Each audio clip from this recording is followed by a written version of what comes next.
भीष्म एक अमर योद्धा भाग 3। परशुराम से युद्ध जीतने के बाद भीष्म फिर से हस्तिनापुर लौट आए, लेकिन अब तक राज्य में बहुत कुछ बदल चुका था। सत्यवती के दोनों पुत्रों चित्रांगद और विचित्रवीर्य की मृत्यु हो चुकी थी। अब हस्तिनापुर बिना उत्तराधिकारी के रह गया था। राज्य के भविष्य को सुरक्षित रखने की जिम्मेदारी फिर से भीष्म के कंधों पर आ गई, लेकिन इस बार यह केवल एक युद्ध नहीं था, यह राजनीति का धर्म संकट था। राजा विचित्रवीर्य की कोई संतान नहीं थी। सत्यवती इस चिंता में डूबी थी कि अगर कोई उत्तराधिकारी नहीं हुआ तो कुरु वंश समाप्त हो जाएगा। एक दिन उन्होंने भीष्म को बुलाया और कहा, पुत्र, मैंने कभी सोचा नहीं था कि हस्तिनापुर का सिंहासन यूं खाली रह जाएगा। अब राज्य को बचाने का बस एक ही उपाय बचा है। भीष्म ने गंभीर स्वर में पूछा, क्या उपाय है माता? सत्यवती ने संकोच से कहा, ऋषियों ने बताया है कि विचित्रवीर्य की रानियां अभी तक संतानहीन हैं। अगर वे किसी योग्य पुरुष से संतान प्राप्त करें तो हस्तिनापुर को उत्तराधिकारी मिल सकता है। भीष्म समझ गए कि सत्यवती किसकी ओर इशारा कर रही थीं। वे बोली, पुत्र, तुम्हें अपनी प्रतिज्ञा छोड़कर इन रानियों से विवाह करना चाहिए। यह सुनकर भीष्म चौंक गए। उन्होंने दृढ़ता से कहा, माता, मेरी प्रतिज्ञा ही मेरी पहचान है, मैं उसे कभी नहीं तोड़ सकता। सत्यवती जानती थी कि भीष्म अपनी प्रतिज्ञा से नहीं हटेंगे। तब उन्होंने एक और उपाय बताया, नियोग प्रथा।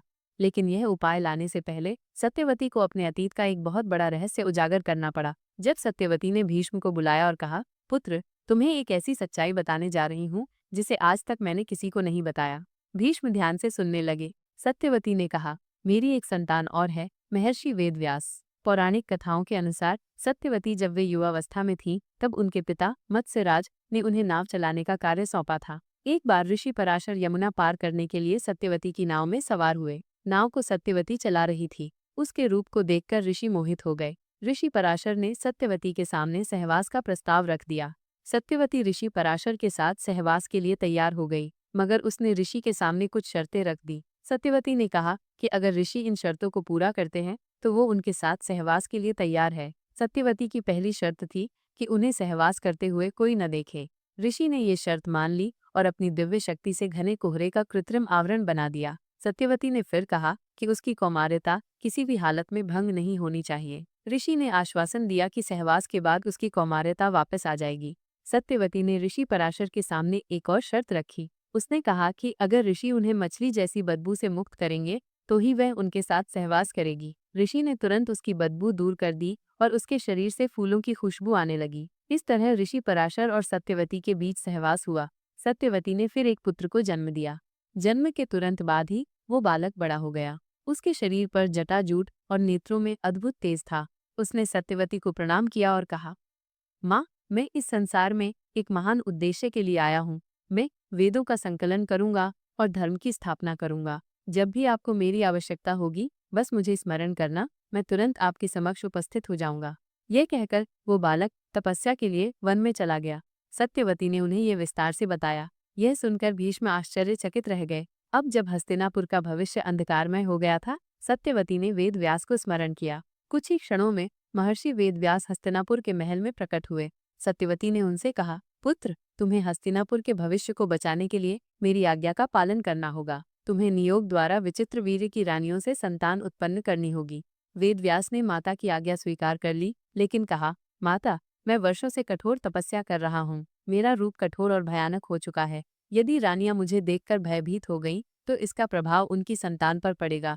लेकिन राज्य के हित में सत्यवती ने निर्णय लिया कि यह कार्य तुरंत होना चाहिए। सबसे पहले बड़ी रानी अंबिका को भेजा गया। जब वेदव्यास कक्ष में पहुंचे तो अंबिका उनके तेजस्वी और गंभीर रूप को देखकर भयभीत हो गईं और आंखें बंद कर लीं। कुछ समय बाद वेदव्यास बाहर आए और सत्यवती से बोले, माता, इस रानी ने भय के कारण अपनी आंखें बंद कर लीं, इसलिए इसका पुत्र जन्म से ही अंधा होगा। कुछ समय बाद अंबिका के गर्भ से धृतराष्ट्र जन्मे, जो जन्म से ही नेत्रहीन थे। इसके बाद छोटी रानी अंबालिका को नियोग के लिए भेजा गया। जब वेदव्यास कक्ष में पहुंचे तो अंबालिका भी डर गई और उनका चेहरा भय के कारण पीला पड़ गया। वेदव्यास जब बाहर आए तो उन्होंने कहा, इस रानी का पुत्र दुर्बल और रक्तहीन होगा। कुछ समय बाद अंबालिका के गर्भ से पांडु का जन्म हुआ, जो बचपन से ही कमजोर और रोगी था।